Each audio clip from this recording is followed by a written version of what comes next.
Today I'm in Subaru Levorg. In this video I'll show you how to navigate through instrument cluster display.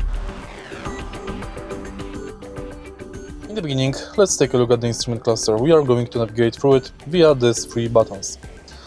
Press stop and arrow button to navigate through current menu.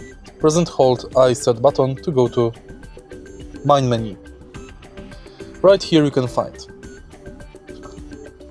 travel time, digital speedometer, SE drive menu, range and start stop timer,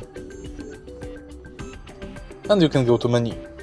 In menu you can manage screen settings, SRH settings, eyesight, SRVD, or you can reset to defaults. In the end, right here you can find current fuel consumption. If you find this video helpful, please leave like, comment and subscribe.